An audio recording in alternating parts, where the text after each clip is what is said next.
The world of the Vikings has often been painted with the glow of adventure, discovery, and fierce warriors setting sail across stormy seas. Their longships have become symbols of daring voyages, of raids that struck fear into the hearts of kings and peasants alike, and of a people bound to the old gods with a sense of fatalism and destiny. But behind the sagas and the stories of warriors who carved their names into the memory of Europe lies a darker truth that is rarely spoken. For those who fell to the fury of the Vikings, the battle did not always end with the clash of swords or the fall of fortresses. It was the aftermath, the fate of the defeated, and above all the horrific destinies that awaited the wives and women of their enemies that revealed the true shadow of the Viking Age. The chronicles left behind by monks, travelers, and later historians often cloak these details in euphemism. They speak of captives taken, of slaves carried across the sea, of women seized and traded. But behind such words lies an ocean of pain, humiliation, and horror. For to the Vikings, women were not simply victims of war, but the prizes of conquest. When the longships landed on the coasts of Ireland, England, or Frankish lands, the men might burn villages and slaughter the defenders. Yet it was the women who became living spoils, dragged away into lives of bondage, degradation, and forced servitude. To truly understand the darkness of this age, one must peel back the veil of romanticized raiding and confront what happened to those who could not defend themselves. The Viking worldview was bound to both myth and lore, to the sagas of gods, who themselves often blurred the line between passion and violence. In the tales of Odin and Loki, of Thor and Freya, women were frequently objects of trickery or abduction, stories mirroring the reality of Viking raids. The gods themselves seemed to sanction the seizing of women as tokens of triumph, and men emulated those myths upon earth. To take a man's wife was not merely to insult him, but to strip him of honor, to reduce his household to ashes while parading his humiliation. In the cultural fabric of the North, honor and humiliation were currencies of power, and by possessing another's wife, the Viking could demonstrate absolute dominance over both enemy and kin. But the fates of these women were varied. Some were taken into the longships and forced into lives of slavery, known as thralls, their days filled with endless toil and their nights plagued by abuse. Others were carried further still, across the Baltic, into the vast networks of trade that connected Scandinavia with the East. The Vikings were not merely raiders, but merchants, and women became commodities to be exchanged for silver, spices, and weapons. The markets of Hedeby and Birka, the bustling river ports that connected Scandinavia with the Rus and the Islamic caliphates, were filled with human chattel, among whom enemy wives were a prized resource. It is in these silent transactions, these faceless stories of countless women, that we uncover the darkest truth. That the Viking terror was not limited to the raid, but extended into years of captivity, years in which an enemy's wife became a concubine, a laborer or a traded slave in lands far removed from her homeland.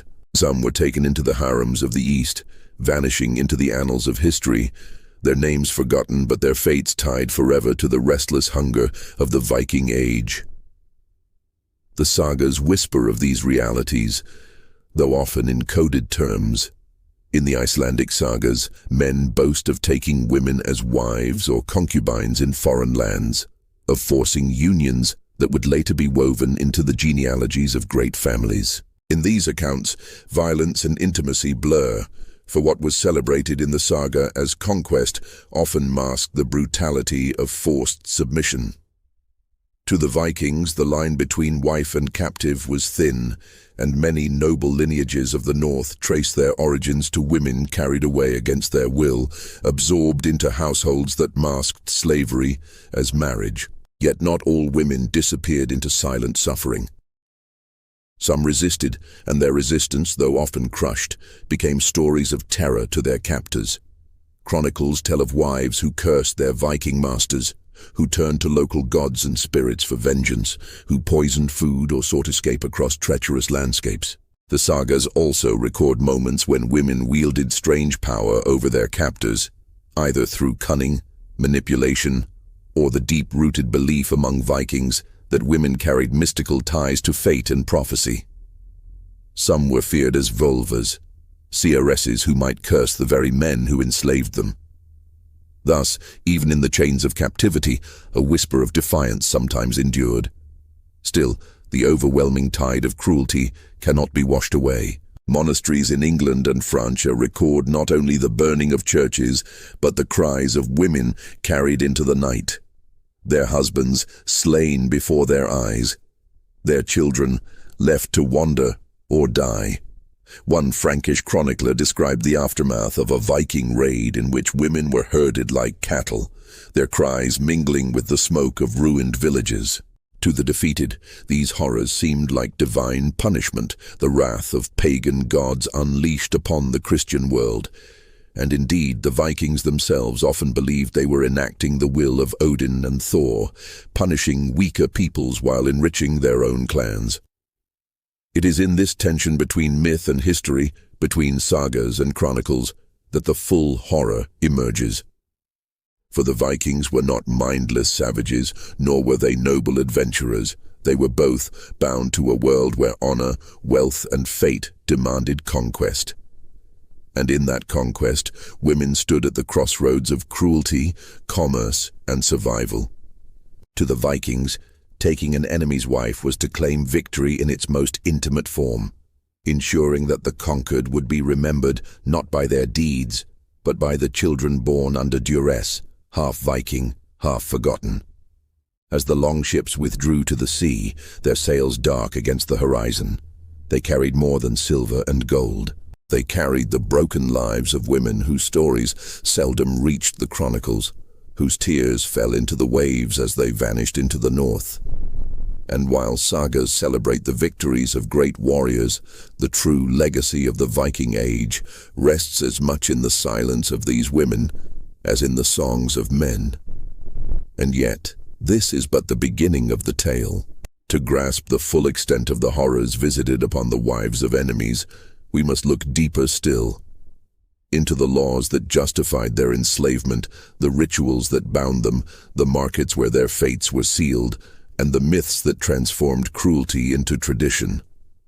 Only then can we begin to understand how a society that gave us such rich legends also wove into its fabric a darkness that swallowed countless voices, leaving us with echoes instead of names.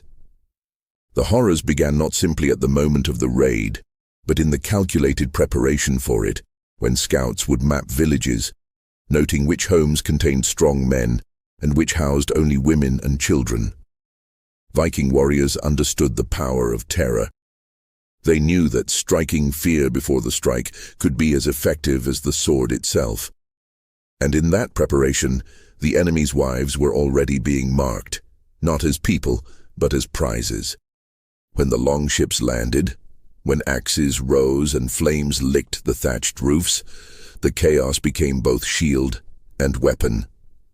Women were seized in the panic, dragged from their homes, and forced into submission, while their husbands were executed, often publicly, to cement the impression that resistance was useless. In some regions, the treatment of women followed patterns codified by Viking law and custom. While men might be slain, women could be claimed as property, their value calculated not only in beauty or strength, but in status and lineage. Noble women were considered especially valuable, for their capture could cement alliances, forge political leverage, or produce offspring that blended the conqueror's bloodline with that of a defeated foe. Monks recording these events in England described the chilling efficiency of these raids, noting that women who resisted might be slain, maimed, or tortured as an example. In these accounts, fear was not collateral, it was the weapon itself.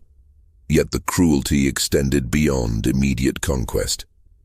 Many captured women were forced into domestic servitude, made to cook, clean, and toil for their captors while enduring constant threats of violence.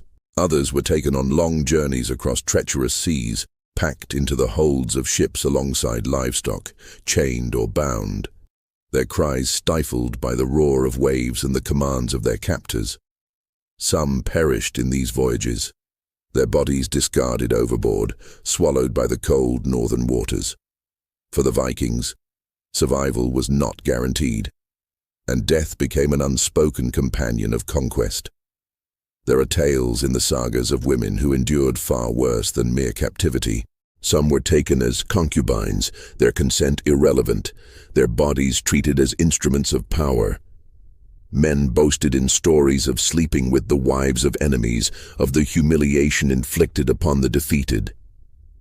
These acts were framed as demonstrations of dominance, as proof that no foe could stand against the Viking warrior. And yet, beneath the bravado, there lay an unspoken terror. Women, once warriors in spirit through endurance or cunning, were reduced to instruments, their humanity stripped away in the name of conquest. The psychological toll of this brutality cannot be overstated. Chroniclers note that villages sometimes surrendered not to avoid death alone, but to protect their women from violation. Fear became a tool of strategy, a weapon wielded with precision. Entire regions were depopulated or destabilized, not solely by warfare, but by the terror of what awaited the wives, daughters, and sisters of those who dared to resist. The long memory of such acts would ripple through generations, forming the basis of fear that shaped the politics and defenses of kingdoms long after the raids themselves. Yet even amid this horror, some women displayed extraordinary resilience. In rare accounts, they escaped captivity, leveraging knowledge of the land, the complicity of sympathetic locals, or sheer cunning to flee. There were instances where women turned the tools of oppression against their captors, feigning compliance while orchestrating revenge. Legends speak of wives poisoning their captors, sabotaging longships, or rallying local resistance while secretly nurturing the hope of freedom. These acts, though sporadic, were potent reminders that human spirit can endure even the most calculated cruelty. It is impossible to consider the Viking raids without acknowledging the broader context of the Norse worldview. Their myths, rituals, and beliefs were interwoven with acts of violence. To the Vikings, the line between survival, conquest, and divine favor was thin. Odin himself demanded sacrifices. Thor wielded his hammer to punish the weak and uphold honor. In their eyes, capturing a woman was not a crime. It was the fulfillment of destiny, a reflection of divine favor, and a statement of power over fate itself. To resist such acts was to challenge not just the warrior but the very gods he served. This fusion of myth and brutality created a cycle in which terror was both expected and ritualized. Women, especially the wives of enemies, became symbols in this cycle, objects upon which honor, vengeance, and power were enacted. Their fates were chronicled, whispered, or erased, depending on who wrote the history. Some survived to return to their homelands, bearing scars physical and emotional, their stories transformed into warnings for future generations. Others vanished into foreign lands, their descendants unknowingly carrying the legacy of a violent conquest, the blending of cultures born from tragedy rather than choice. And yet, it was not merely the physical captivity that haunted these women, the stripping away of identity, the forced immersion into a foreign culture, the requirement to bear children under duress. These were profound violations, leaving marks that persisted for generations. Women who had once commanded households, held influence, and managed land were reduced to the margins, forced to navigate a society that saw them as possessions rather than people. Their resistance, courage, and sorrow became invisible threads in a tapestry dominated by the sagas of men. As the Vikings sailed home with their spoils, the villages left behind were transformed into landscapes of fear and trauma.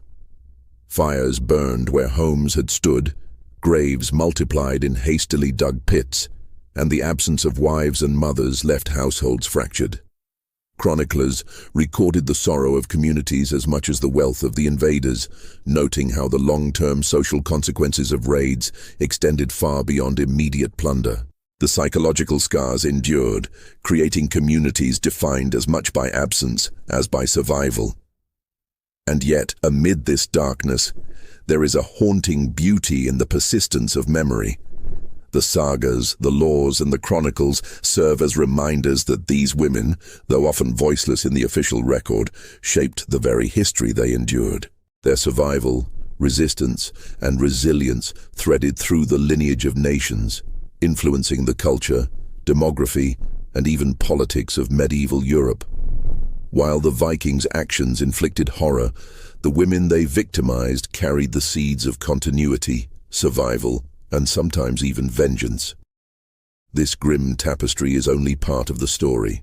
Beyond the individual raids, beyond the immediate acts of violence, lies a wider network.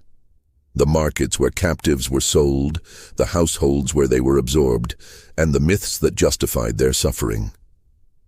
Each woman's story, whether of survival, tragedy, or resistance, intertwines with the saga of the Viking Age itself.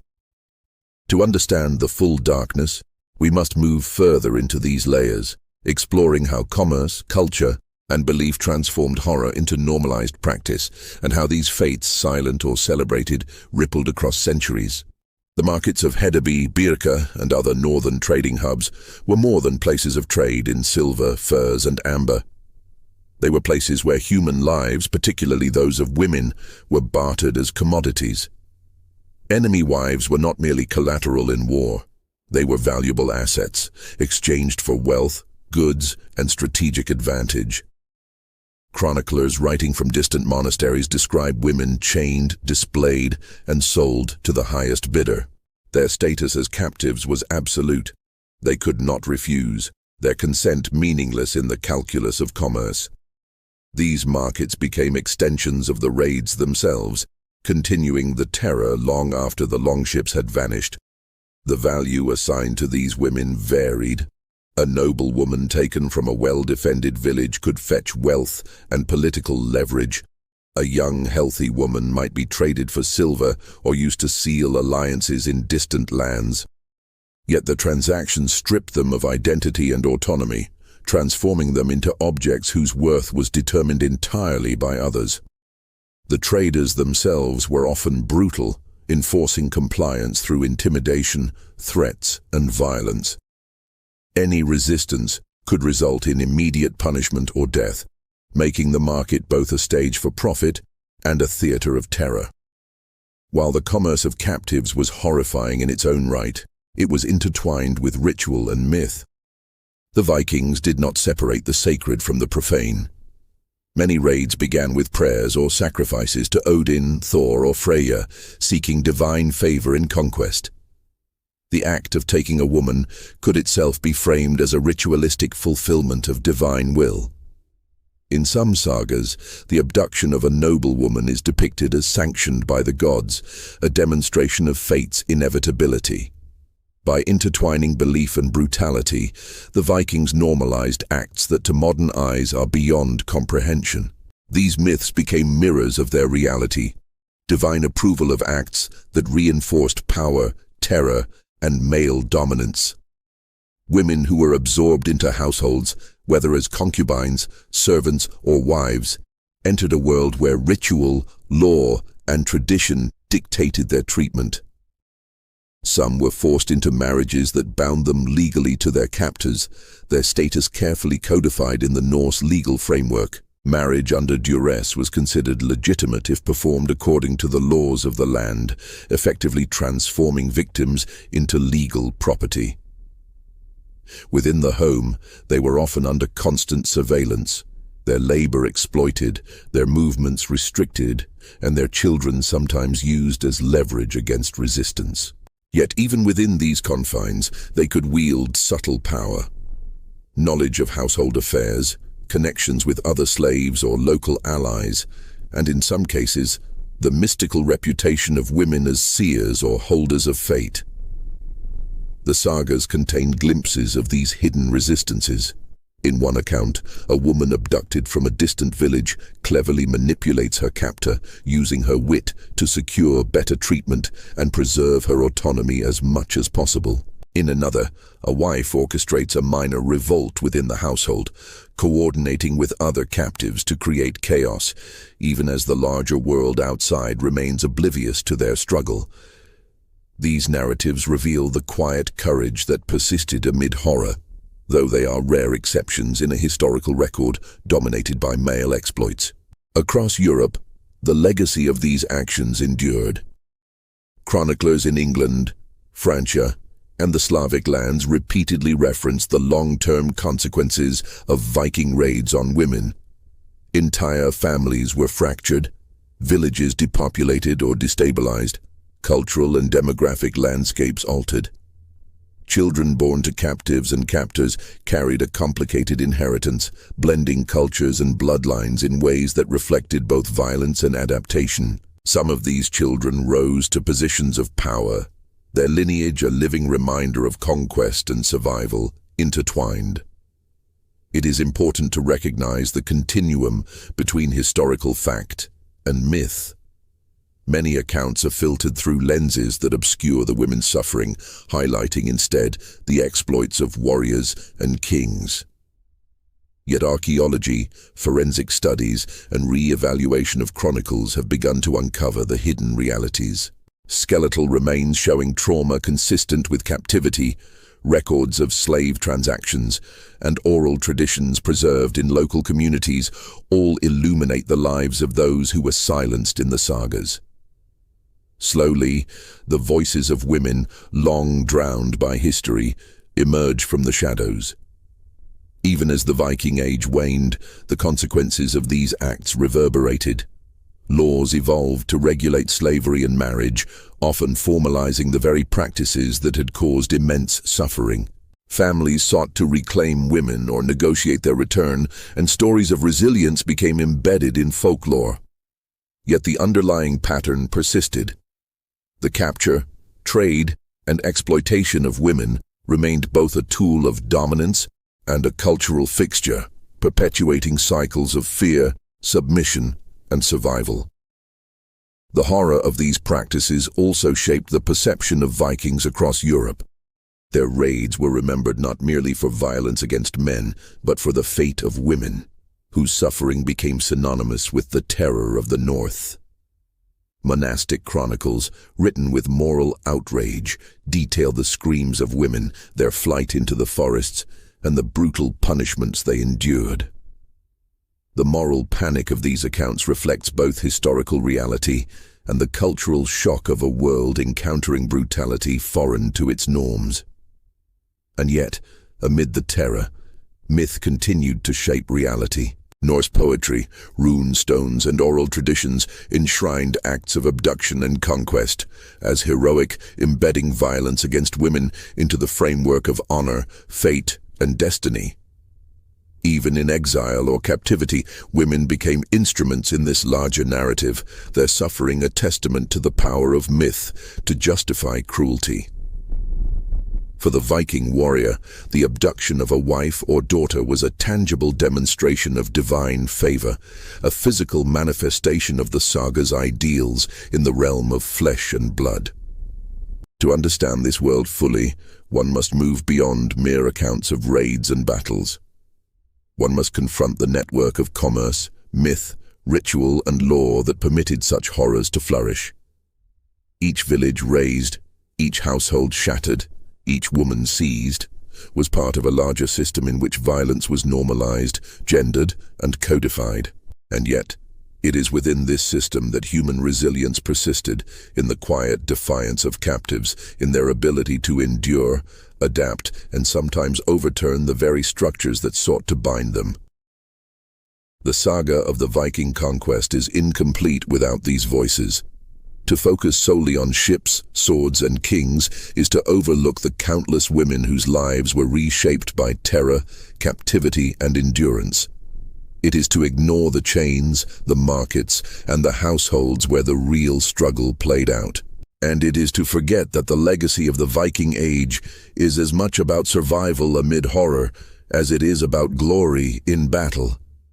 Even as the longships sailed into the mists, carrying treasures and tales of victory, the echoes of women's suffering lingered.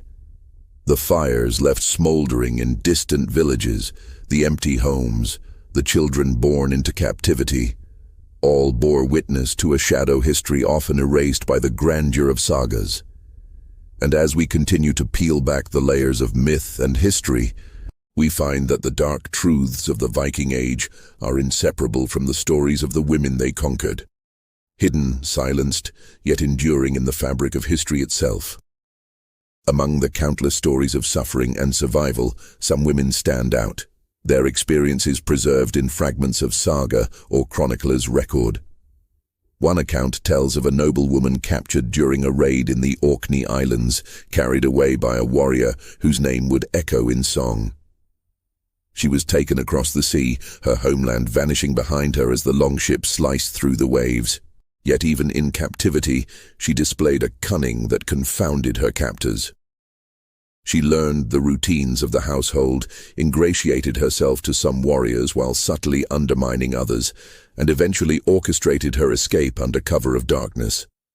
Her story became a whispered legend among coastal communities, a tale of resilience that defied the brutality of the Viking world.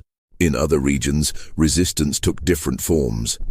Women in Frankish territories would sometimes poison their captors' food, hide sharp objects for moments of opportunity, or coordinate with neighboring communities to incite rebellion. These acts of defiance, though perilous, reveal that captivity was never entirely absolute. The sagas, even when filtered through male authorship, hint at the influence women could wield when cunning replaced strength, and intellect became a weapon against those who saw them only as property. Yet for every woman who resisted successfully, countless others endured lives of quiet torment. Monastic chroniclers describe the terror of English villages as the longships returned year after year, the fear of losing wives and daughters becoming as potent as the threat of death itself. The psychological impact was profound. Communities altered their daily lives, fortified homes, and developed warning systems, all to prevent women from falling into the hands of raiders. In this way, the terror of Viking raids was not a singular event, but a persistent shadow that shaped culture, social structure, and even law. The children born from these unions, often to captives and their captors, carried legacies that were both tragic and transformative. Some were integrated into Viking society, their lineage blending the conquered with the conqueror. Others were raised in households that continued to view them as instruments of alliance or property. Over generations, these blended lineages became part of the complex social and political landscape of medieval Europe, a reminder that the consequences of conquest were long-lasting, reaching far beyond the battlefield. It is in these intertwined stories that the full weight of the Viking Age emerges. The longships, the raids, the burning of villages, these are the images history has often preserved. Yet the true measure of that age lies in the hidden lives of women, the mothers, wives, and daughters whose suffering was both immediate and generational. They bore witness to violence, survived captivity, and in rare cases turned the instruments of their oppression into tools of agency. In doing so, they shaped the course of history in ways both silent and profound. The sagas themselves reflect this duality of terror and resilience. Women appear as instruments of vengeance, prophecy, or cunning. Some are abducted and enslaved, others manipulate events from within the confines of their captivity. These narratives suggest a nuanced understanding of power in Viking society, where dominance was physical, economic, and symbolic, and where the fate of women was inseparable from the mechanisms of conquest. Even myth could not ignore them, and though their voices were often mediated through male storytellers, the sagas bear witness to their presence, endurance, and influence. By the end of the Viking Age, as kingdoms solidified and Scandinavia shifted from raiding to settlement, the echoes of these acts persisted. Laws codified the treatment of captives, sometimes offering protection, more often perpetuating exploitation. Families continued to trace lineage through women once captured, sometimes celebrating the integration, sometimes mourning the trauma. The cultural imprint of these actions endured in poetry, folklore, and the collective memory of communities across Europe. The legacy of these women is not one of mere victimhood. It is a story of survival amid extreme cruelty, of quiet defiance within structures of absolute power, and of lives whose impact shaped the very societies that sought to erase them. While the Viking warrior sailed home with gold, silver, and fame, the women left behind or taken away carried history and their endurance in their lineage and in the cultural transformations their suffering wrought. And so, the dark truths of the Viking Age are inseparable from the stories of these women. Their lives remind us that history is rarely composed solely of battles, kings, and heroes. It is also written in the pain, resilience, and endurance of those whose voices were long silenced. The sagas that celebrate the exploits of men are incomplete without acknowledging the lives they disrupted, the families they fractured, and the women whose survival shaped a legacy both tragic and transformative. As the longships fade into memory, leaving only fragmented stories and lingering echoes, we are left with a reflection on the complexity of human experience in times of conquest. The Viking Age was a period of fear, violence, and domination, but it was also a period where courage, cunning, and the will to endure emerged in the shadows of brutality. The wives of enemies, often unseen in history, were central to this reality. They bore witness to horror, endured captivity, and in their persistence ensured that the human story of the Viking Age is richer, darker, and more compelling than the songs of warriors alone. In contemplating these truths, we are reminded that history is not merely a chronicle of victories, but a mosaic of lives, sometimes triumphant, often tragic, woven together by acts of cruelty and resilience alike. And in the stories of these women, we find the most haunting, instructive, and enduring legacy of the Viking Age. A reminder that human endurance can persist even in the face of terror, and that the echoes of the past continue to shape the present in ways both visible and unseen.